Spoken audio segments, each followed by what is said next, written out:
Hi, my name is Simon Hedley, known to my clients and partners as a strategic alchemist and an ultimate connector. I'm a chartered accountant who brings together and bridges the worlds of business philosophy, finance, marketing, optimization, ontology, and so much more. Always focused on one thing, the simple idea that can make the difference to people and projects so we can tip the scales in their favor and get them complete. Pause, Stop, Reset is all about the three little words that can make the difference. They have for me and my clients, and I hope they will for you too. During the show, you'll get to learn about my guests' real-life experiences and the insights and lessons they've learned as they've navigated the resets in their personal and business lives, which you'll be able to leverage yourself. So let's start the show.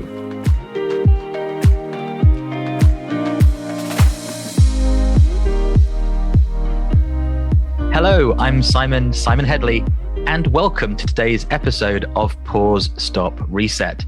Today, I'm speaking with a relatively new friend of mine. We met at the start of the year in 2021 as part of an amazing joint venture event. Now, out of that time, I thought I knew who this person was, but as I spent more time talking to her, I was bowled away by what she's done and what she's doing in my view, quite record time.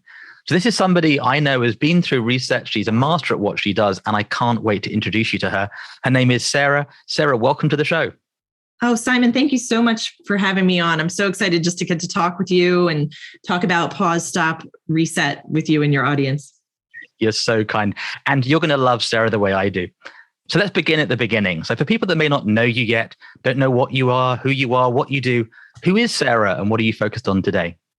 Well, my main passion is and always has been writing. So since I was a very small child, writing to me has always been so important. It's been such an important way for making sense of the world. So I really believe that, the human brain is hardwired to sort of gravitate towards story. And I really believe we can use story to reflect on, just everything, just every type of experience, who we want to be, how we want to move forward.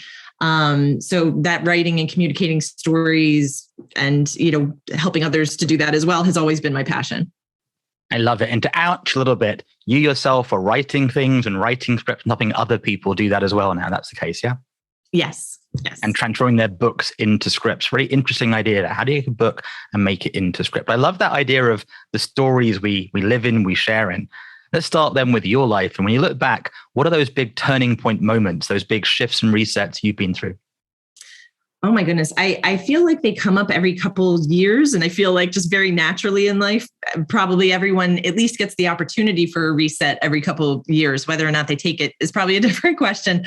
The most major ones that come to mind are, of course, when I had a child. So when I had a child, it was a major pause, stop, reset moment for me. And even in terms of just being a writer, it was, I don't know what I expected when he came along, that he was just going to sit there, while I continued to write and that it was all just going to be easy. So obviously he turned my life upside down, in wonderful ways, but it was a big pause, stop, reset moment of having to reassess exactly how does life work now, because it worked, in a completely different way.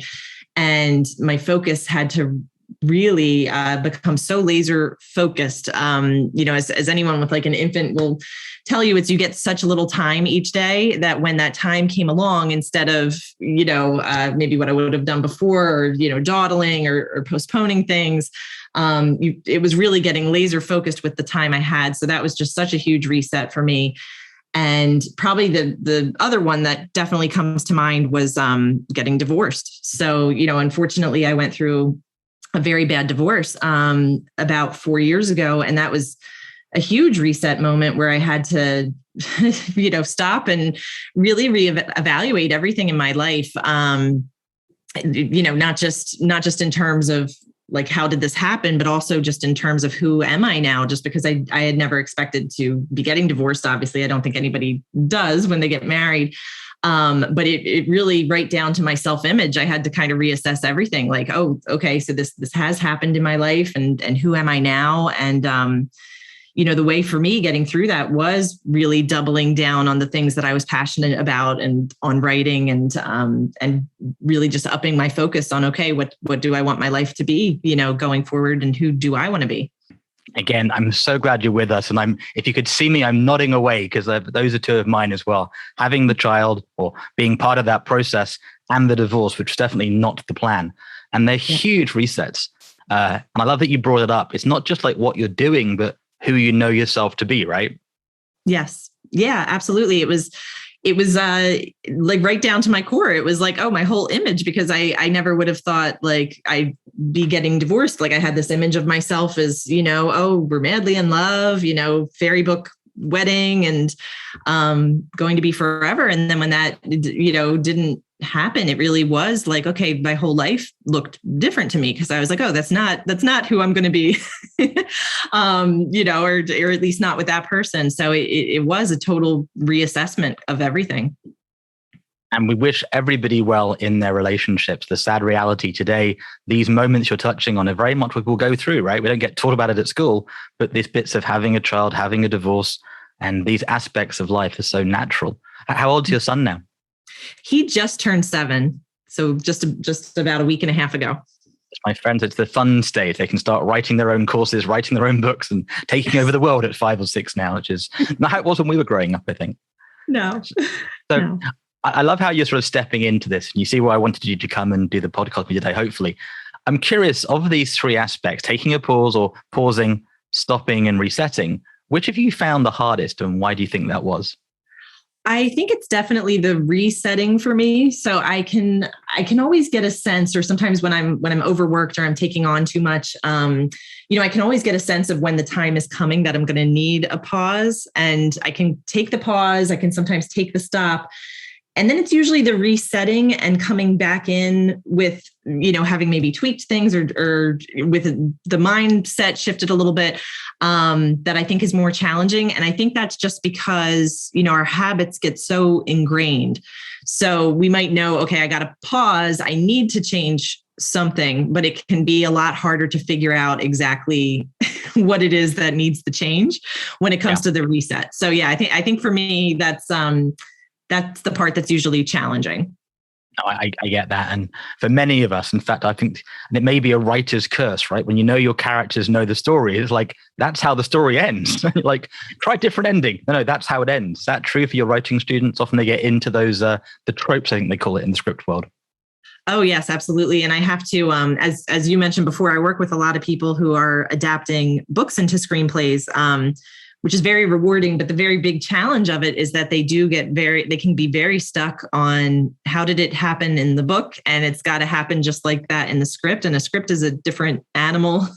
Film is a different medium. So it can require changes. And, but it can be very hard when people have it in their head already that something is a certain way, having to change it, even if it's, to their own benefit. So I really love, looking at stories and seeing the ways that they relate to real life and making those connections. And I think that's another example of how that happens, that people can get hung up on something in a story and feel like, oh, it has to stay just this way in my story. They can also get hung up on stuff in their life and say it has to stay just this way purely because it's been that way, because it's been that way for years, not necessarily because it's best for them. So I love making those parallels between how we work with our creative endeavors, our books and our screenplays, and how we actually function in life, because I think there's a lot of parallels. 100%. And it maybe a British story we had. There was a couple of these interesting cartoons as a kid. One was called Mr. Ben. Do you ever come across Mr. Ben? No, I don't know Mr. Ben. Might be a fun research thing for your stories and scripts. So he'd go along the road every day, go into a fashion, like a fancy dress shop. And depending on the outfit he put on, have a different day. So one day being a knight, a fireman, a policeman, a baker. And it was very much that, like a reset for a day and then going back to his normal life. So I love stories, love that idea. I'm curious, and we sort of go back to teleporting through time and space a bit here at Pause, Stop, Reset. What are the most important lessons you wish you could sort of send back to your younger self, and why are they the lessons you wish you'd had? Oh my goodness. I think first and foremost, I think it's all about reflecting on what are those things that you most want to do. And I would just say, do them, and do them now. Don't wait. This is going to sound very strange, but when I was younger, I think I had this sense that if I do this now, I'm not going to have anything to work towards in the future. I know that sounds like very silly because it's like, oh, if you wrote a book then, you could have written more books since then. But I really do think I had this like limiting belief in my head that like, oh, if I achieve this goal now, then what am I going to work towards after that? And I liked daydreaming about the goal. So like, so I would put the goal off. And then what I really realized as I got older is there's always a new goal. So you achieve something, a new goal will always, move up to take its place. The thing you need to do is really just keep moving forward with it. If it's something that you want to do. And if you're really in touch with, I know I would love to do this or have this in my life. You've got to act towards it now, because that's really the only way to have a really good, fulfilling life. So I definitely put off, not for very long, because, I've always been pretty in touch with what I want, but I definitely put off for a couple years, fully putting myself into the screenwriting and writing side of things, even though I knew that was what I really wanted to do. I kind of tried to fit myself into, a publishing job first and tried that out. But deep down, it was always just not the right thing for me. So whatever it is that in your heart you want to do, that is your secret key to what is your best possible life. And just go for it right now. And you will have a happy life if you're pursuing those things that you're passionate about. There's a new career for you as a motivational speaker. Les Brown, watch out. Like, honestly, I love it. It's awesome. And I get that. There is the aspect of going, I'll start next week. Different reasons for me. It wasn't, if I do it now, I'll be done. There is that almost enormity, right? Infinite things we can do. But no, it's so true. Those little, even if it's a little step every day, taking the step in the moment to move it forward, to nudge it forward is so important. Absolutely. So we're going to come on to one of my favorite questions, right? I like books and movies. They're my sort of happy place. More as a child, it was books. And as I've got up, it's television shows and movies. And that whole world of storytelling is so valuable. And I'm curious what books or movies have most helped you pause, step, reset, and how? Oh my goodness. This is such a hard question. Obviously, I love books and movies too. I've seen so many, and I have so many that I'm passionate about. It's hard to pick any specific ones. I think I'll kind of divide it up into categories a little bit. So I think that for the writer in me, it's just whenever I see something, just a film or I read a book that just blows my mind, it absolutely causes me to stop and I have to just stop and think about it. So I'm a big horror and thriller person. So one of the things I do, because I am into horror and thriller, and like you're saying, like in terms of the life motivational stuff, I like to really use those genres, specifically horror, to like break down symbolism, about our own lives and kind of walk people through like, here's how you overcome the monsters in your own life. Cause I'm really fascinated about that with the horror genre, how it all, is so symbolic, and the use of metaphor and all that stuff. So some horror movies, that really blew me away were like Rosemary's Baby, when I saw that, and after seeing it, I had to just stop and like think about it for a really long time and kind of dissect it in my head, like what exactly was going on there. There's a movie not as well known called The Vanishing. I'm forgetting, the original language, because it is like a subtitled film. The original one, I think they remade it in English, but I think that one wasn't so good. I haven't seen the remake, but I didn't hear good things about it. But the original one just had this amazing twist at the end. And again, from the writer's side of me, it was after I watched it, I just had to stop and think about it for a long time and think like, how did they do that?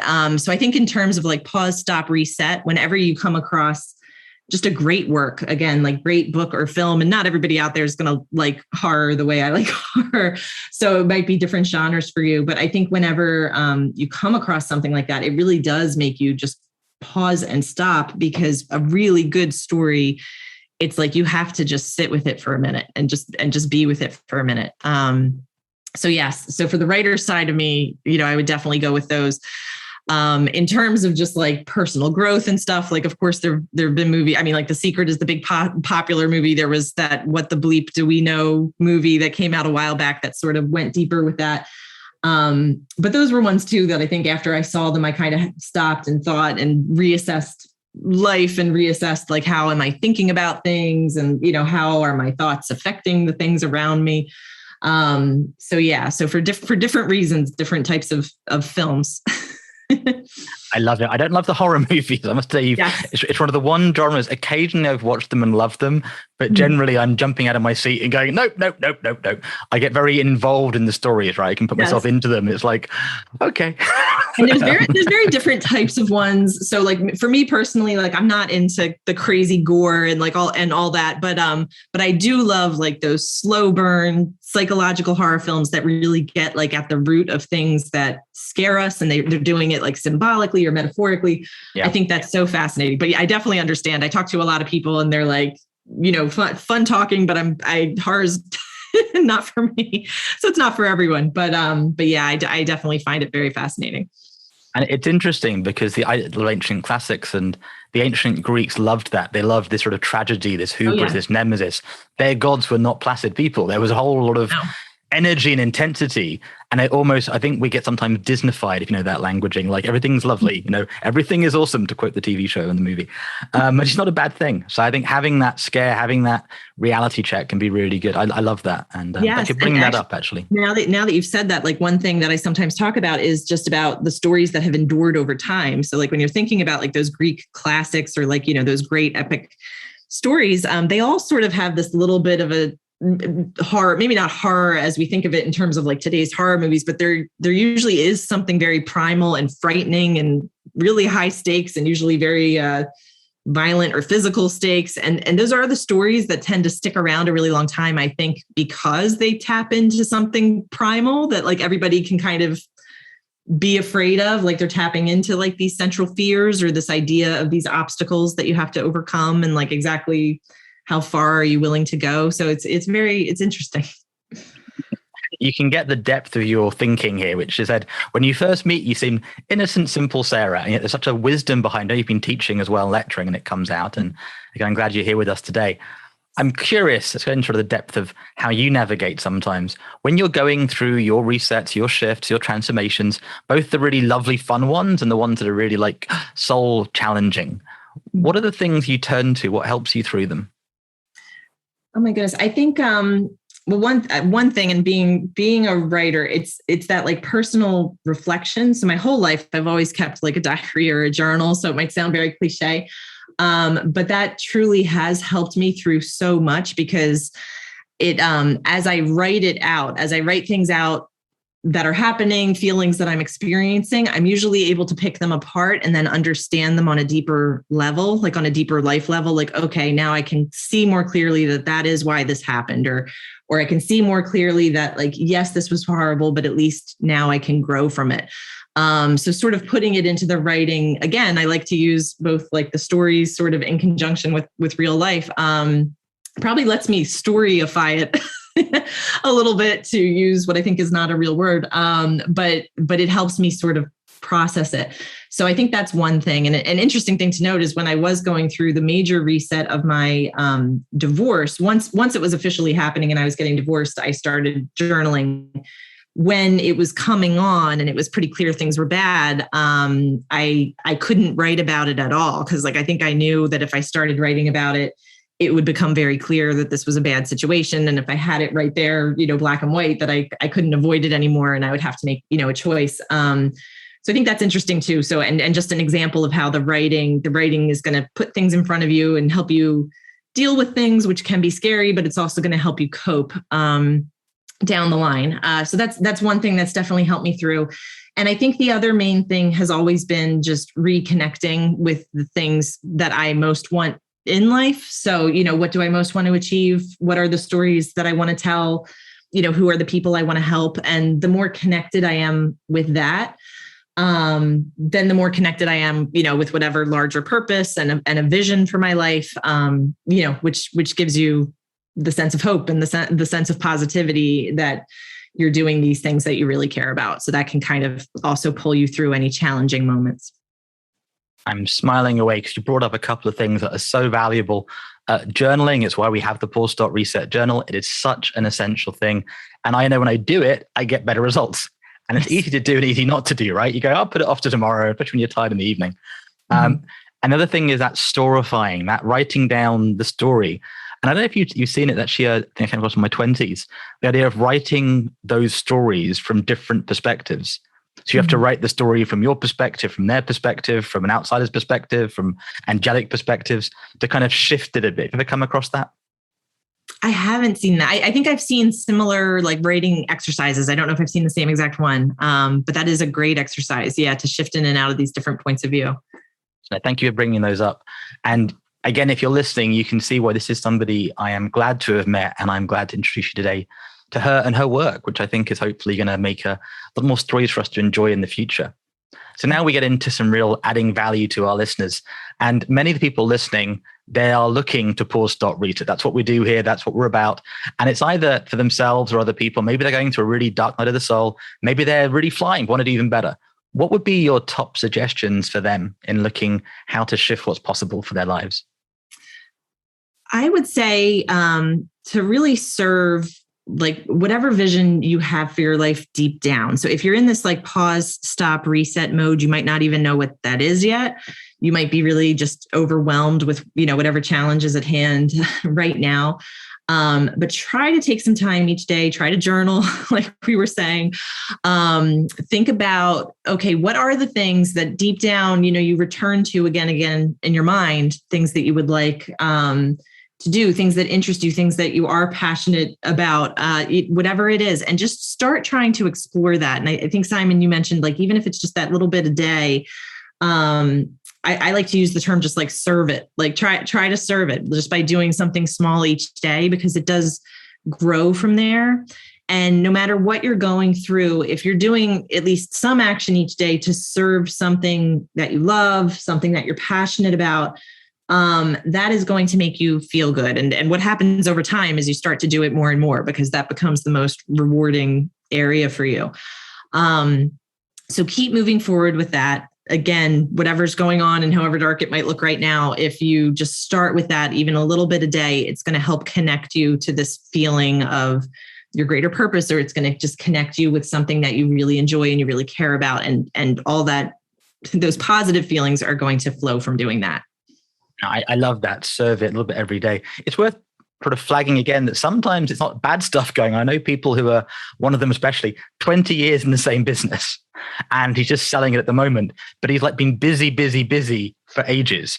And I know that because he wasn't able to have a week off, he missed out on so many other things. So it isn't always this pause, is like a heavy stuff, right? It can actually be how to go to different things and sort of go, well, have you thought about, storytelling in gaming? And they go, no, I write movies. What about this? No, I'm busy. And sort of, it's really interesting how we get stuck in those routines, in those stories of what's possible, especially in a world that's changing so fast today. And I love that you brought it up like that. Yeah, absolutely. Because people do just get so wrapped up in their routines and don't try anything different. So yeah, we can add that to it. Just break out of it a little bit and explore some of these other ideas. And I like to keep things simple, Sarah. Simple, Simon, as they say. So for our listeners, what's the one takeaway if they're talking tomorrow to a friend, next week, and they're like, I heard Sarah and I got that. What's the one thing you really want them to be left with from listening to you today? So I guess just the serve your life vision. Just break up your routines, coming off of what you were just saying. So if it is the same every single day, if you never take the time to pause and reflect, just start to do that. It doesn't have to be, if you're super busy, it doesn't have to be like, I can only journal if I can sit down and do it for an hour. If you have 5 minutes, you can do that. So think about just serving yourself in that way to start with. So serve yourself by taking those little breaks each day to think about, where you are and what you might want to try out, maybe that you're not doing yet. I love those. And we have to get you on for future conversation. I think there's much more depth and detail. I'm going to bring one thing out we haven't touched on, which is you launched an online course recently. Is that true? Yes, that's true. I know some things. I do know each other a little bit. And what I was blown away is, and you don't give the whole numbers, you didn't make $1 from this in the first 6 months or $10. Can you sort of share a bit about that story? Because I think that's an interesting example of you weren't doing it, you started it, and then X happened. I think that'd be useful to inspire some listeners. Oh my goodness, it was amazing. So it really was like such an experience in my life of something big happening that felt like almost like it came from out of nowhere. So, as mentioned previously, so I have some publishing experience. I don't know if I mentioned this or not at the beginning of the call, but I have a book coming out this fall as well. So I'm familiar with authors, but my main work has been screenwriting over the past 15 years.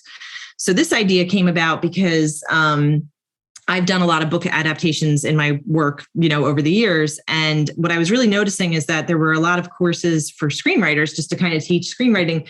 There really was not so much if you wanted to do an adaptation. Like if you had a book or were working on a book and wanted to actually do an adaptation into a screenplay as well and like achieve that dream of let's see it now on the big screen. So that was something that I saw just that was really missing. So I decided, well, I'm going to put one together because I know about books. I know about screenplays. I know about doing the adaptations because it's different than it would be just doing a screenplay from scratch. There's certain things you have to keep in mind if it's an adaptation. So I put together this adaptation course and it really was like, I don't know, the universe conspiring. I wound up connecting with somebody. It was actually someone that I had helped them on a screenplay they were working on the year prior. And he owns an online publishing school. And I just said, hey, do you think this would be of use to your authors? He said, yes. So we did like a free webinar and wound up getting just an amazing, amount of people to sign up. So I don't know if you want me to share actual numbers, but I can. I would love you to. This is, like Simon's making me shine now and show off. It's like, yep, that's how I roll. Thank you, Simon.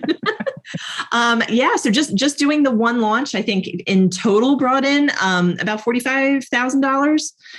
Which is not chump change, right? This is not like, I make that in an hour. No, it's real money. It changes lives. It was very exciting. Yeah. I also teach screenwriting at 2 universities. And I can tell you that was better than the university salaries in about like a week's time. So that was amazing to me. It was just amazing how it felt like it happened almost overnight.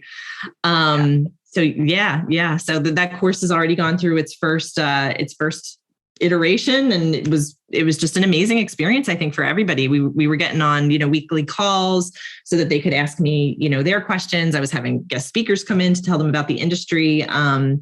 One student now has actually made a deal, so she connected with a manager. Yes, I had a manager come in as a guest speaker, wound up signing the student because they met on the call, and the student now has an executive producer attached to her project. So that was amazing. and this is what I love about it. It's what I call the success spiral, these random dots that connect. Yes. And the reason I drew that out is if I'd asked you 3 years ago, like, this is what you're doing, you might have gone, maybe, but it is what you're doing. And now you're going, wait a minute, I've earned more from doing this, from doing that. I still like teaching, I still like lecturing, and you're great at it. And there's something going on. And a couple of years' time, maybe we're going to be watching a movie for one of your students. And that'll be fun. And nobody else would know that if you hadn't taken that action to go, you know what, I saw something missing. I know that I could do that, and served you and served us. We wouldn't be having that experience in the future. So I know that there's a lot of ripples and impact coming. That's really juiced about when I first met you, because you are new to this world, let's say, of being a known name globally as the go-to person, right? You're not yet the Tim Ferriss, the Gary V of this space yet, he says. With not yet. I would love to be. Yeah. Well, that's why we're here today, having some fun. The adaptation lady. Yeah. We'll work on the branding, but yeah. So is there anybody you think, having been through this process now, which sort of you knew was coming, but may not been quite what you expected, that you would love to have as a guest, and why would you love to hear what they have to say? Oh my goodness. And it's interesting because now that I know more about the process as well, being a horror person, of course, I feel like it's a cheesy answer, but I love Stephen King. I'd be very curious to hear about Stephen King's pause, stop, resets. And I also, if you couldn't tell, I of course, I like, all sorts of personal growth stuff. So I think it'd be interesting to have some sort of personal growth coach on. I listen a lot to like Mary Morrissey, and that could be interesting as well. Well, I'm going to challenge you to one day interview them with these questions. So the joy is the questions stay the same, but the answers change. I learned from Einstein. It was my inspiration for that one. But no, and we actually do have, interestingly, one of the sons who's taken over his dad's business coming up in a future episode. That's the plan. His dad's one of the most well-known names, not going to name who it is till it's done. And I'm really looking forward. I've watched him go from being a young kid to this guy running this 7-8 figure business impacting Lisbon around the world. But it's not because of they're the star. It's actually the values piece, the identity piece. And that, I think, is really fun. And if they can do it, we can too. That's one of the old premises. Like I've really loved talking to you. I always do. If somebody's listening, wants to connect with you, what's the best way for them to do that today? Oh my goodness. Well, you can shoot me an email even. That's fine with me. It's Sara, Sara at booktoscriptcourse.com. That's probably the most direct way. When you get 1 million emails a day, you're going to be going, Simon, I haven't. Can we change that? But yeah. So, how many people are hearing that? Yeah, I mean, I guess it depends how big your listenership gets. I might be regretting that. Well, we're a sharing world. I believe in connections and collaborations, and the beauty of doing these recordings, these little steps right today. There's one. It's easy to get on the phone, to get on Zoom, to do the recording. Is people can listen to this recording a year from now, 10 years from now, 100 years from now. We don't know. But the goal is to make a difference. And that's what I think I love about you. That's really behind everything. You have this understanding, which you're very subtle about people and connection, and doing it in a really lovely way. You're very humble about who you are. And I know there's a lot more to come. Is there anything I haven't asked you wish I had asked you, if that makes sense? Like, what's the question you wish I'd asked you and I haven't yet? And what's your answer? Oh my goodness. That's like such a good question too. I don't know that I have an answer. I mean, and I'm trying to think. There's things I could talk about, I guess, in terms of breaking down story formulas to apply to life. But you know what? Maybe we'll save that for another call, because that's definitely. I think we should. I think we should do that conversation soon, and that'll be fun. And I love story, love the talking, love the questions, and there's a lot more to come. So make sure you check her out. She has a website. She's on social media. There'll be links in the podcast notes. And I want to say thank you for being with us today. It's been a real pleasure. I've enjoyed it. I hope you have too. Oh, absolutely. Thank you so much, Simon. This was an amazing talk. I love the depth of your questions and the depth of what you're trying to do here. It's just so great. You're part of the journey, right? And that's what it's all about. Honored. So it is time for us to once again pause, stop, and reset. Before we do, so you get maximum value, don't miss out on our updates and more, make sure you head to Apple Podcasts, subscribe, give us 5 stars, and comment on what you've heard and take some action on. I know for me, this bit of taking that time to pause, to journal, taking the time to take a little serving us everyday serve it, as Sarah says, and who knows, we will see your script in the movies very soon. Bye for now. Once again, I'm Simon Hedley. Thank you for listening to this episode of Pause, Stop, Reset, which is brought to you by the team at simonx.com and published by thesimpleidea.com. So you get maximum value, and to access all the bonuses and gifts, make sure to head to pausestopReset.com, register and explore the portal. And if you're looking for great people, check out onesmartnetwork.com. If you've enjoyed the show, do give us a positive review, subscribe, and share this episode with friends. I can't wait to share our next episode with you. Till then, remember, you can always choose to pause, stop, reset.